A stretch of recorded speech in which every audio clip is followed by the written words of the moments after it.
Hello, class. Good evening. My name is Lawana McVeigh. And Dr. Lindsay, you challenged us to do a video to see our faces. And since I was out in the community, I'm at the beautiful Belle Isle, sucking up some really good weather right now. I decided to go ahead and do a video instead of typing. And so this is just a little bit about our assignment that we need to do.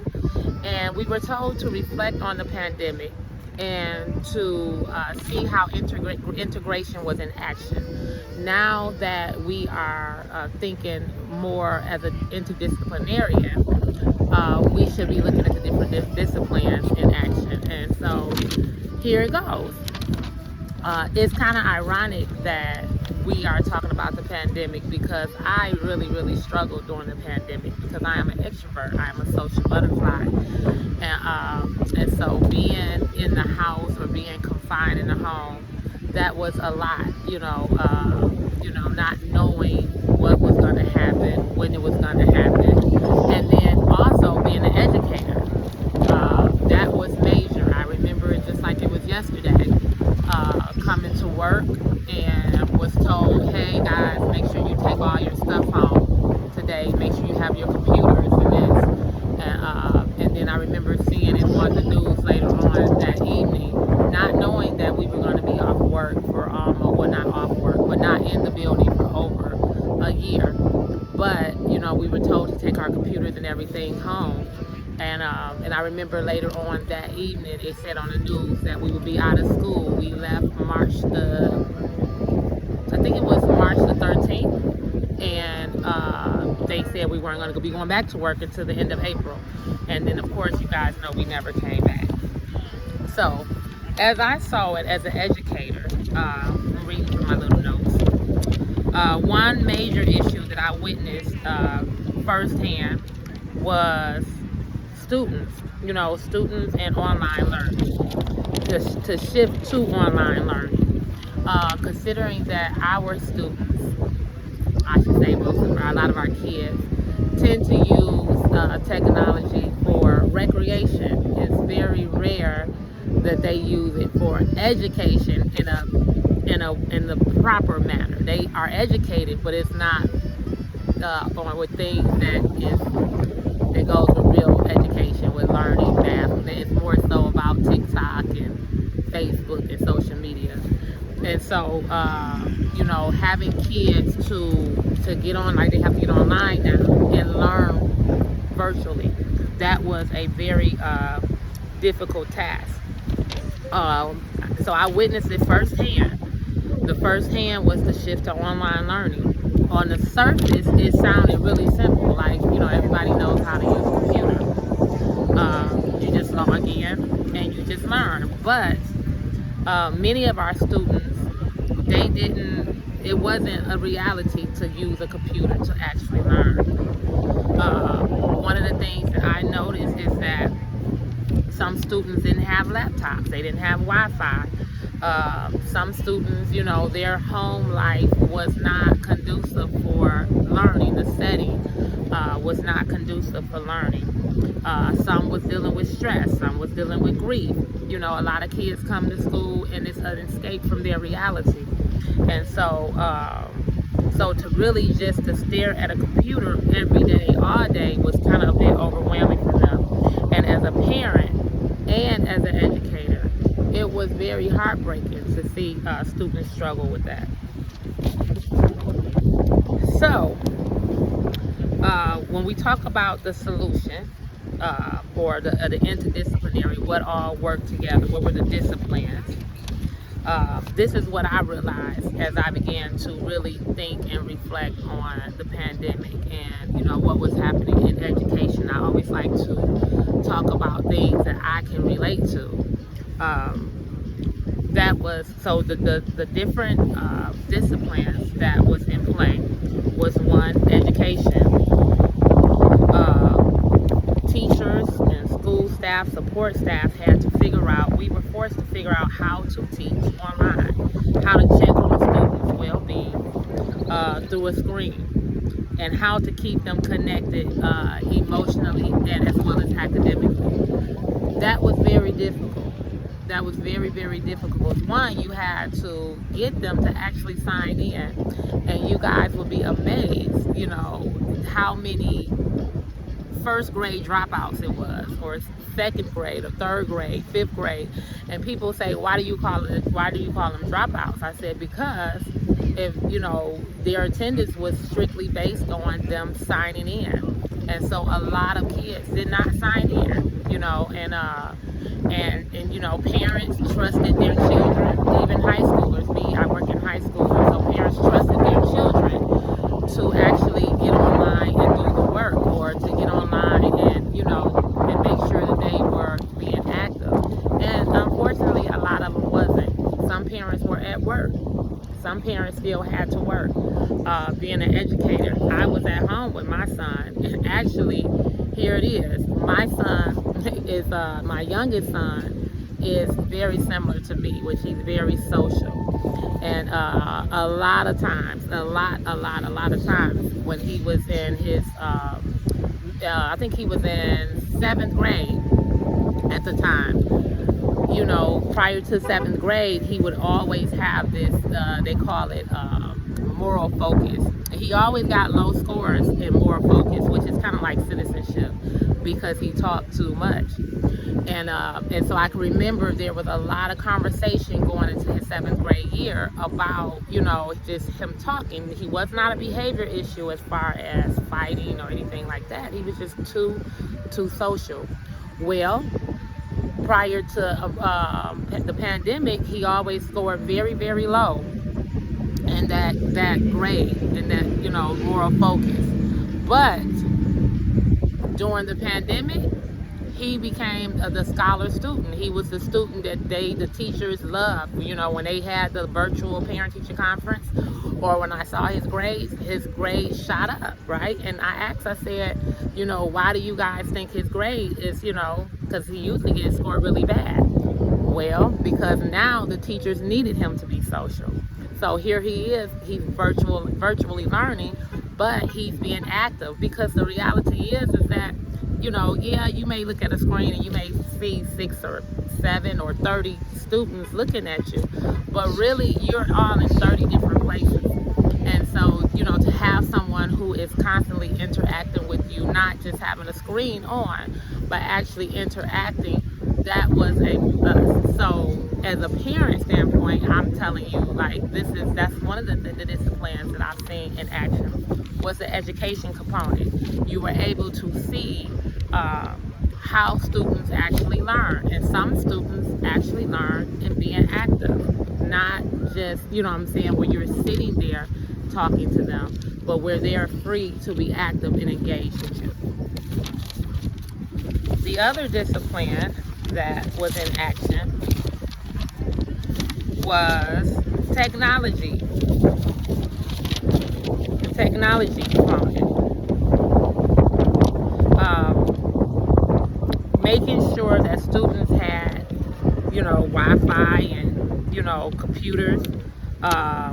Making sure that students wouldn't be completely disconnected from, you know, from their teachers or the educators, or, you know, so making sure technology was definitely in place, because, you know, some people did not have it, you know, Wi-Fi. Some people did not have Wi-Fi, and so technology was one of them. The other one that was like, I don't care who you were, how often you didn't, you know, some people don't watch the news. One of the things that everyone started watching was the news. They went, because that's where they were, the public health part. You guys see that? I'm sorry, I'm by the water, so I don't know if you see the little ski-doos and everything going by. But the public health, because the public health, that discipline kind of shaped the guidelines on when or how schools should operate.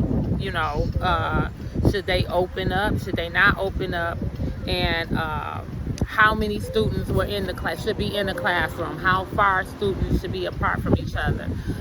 Masks. So once we actually did start going to school, because I remember it was times we were in school, but then it was also times that we were not in school, or they would stop it. Well, one of the things that they would always say is like we had to make sure kids were socially distancing, and so making sure that kids weren't too close, and even when they ate in the lunchroom, like they couldn't, they had to be so far apart and everything. So that was another thing that was in place.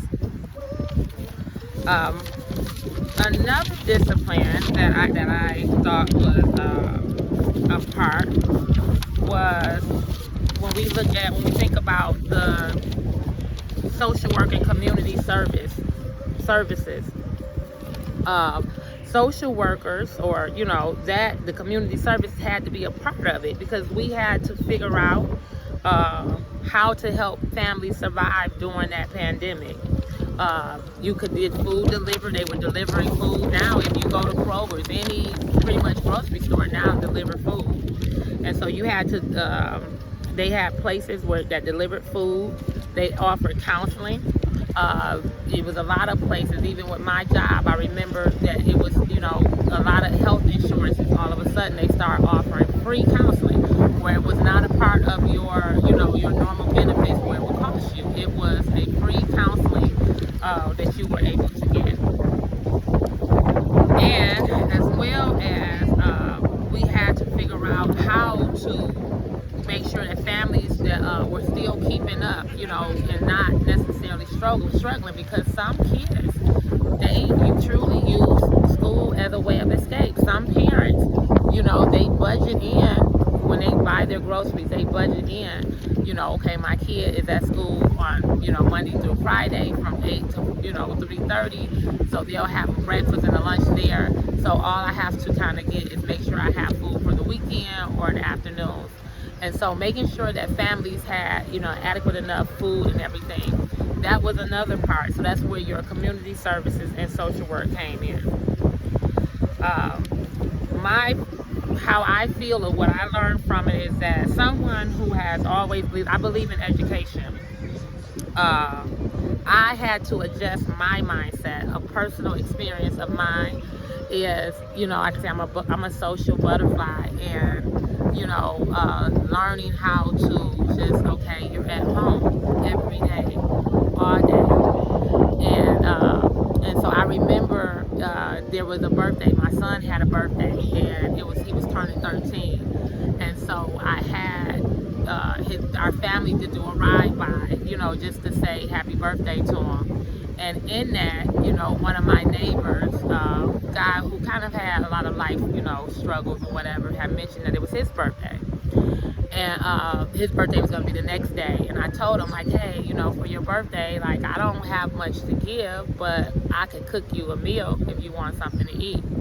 And so he told me what he wanted to eat. And I said, we're going to come outside and, we're going to play music and everything for your birthday. Because, again, he's the neighborhood guy who was, always trying to help, other neighbors. But life had, kind of got the best of him. Well, the next day, that's what we did. And we were outside, the neighbors, and everybody, was on their porch, because we're still social distancing. And I remember going on the sidewalk in front of my house and started ballroom dancing, because I love to dance.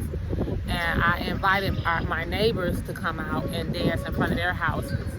And so we did it, and we played music, and for that moment, it gave us a sense of community, like this is what life is supposed to be. You should know your neighbors. And so to see your neighbors all out, enjoying the music, enjoying the weather, that was a wonderful thing. Someone ended up taking a video of it and put it on social media, and before I knew it, by the next morning, it had over, all these views. It hit over 1 million views. It went all the way around the world. And I had people contacting me from all over the world, places that I had never even, been, places I, didn't even know exist, from different places, Europe and Africa and all these different places, because everyone was experiencing this pandemic. And they shared how the video gave them hope.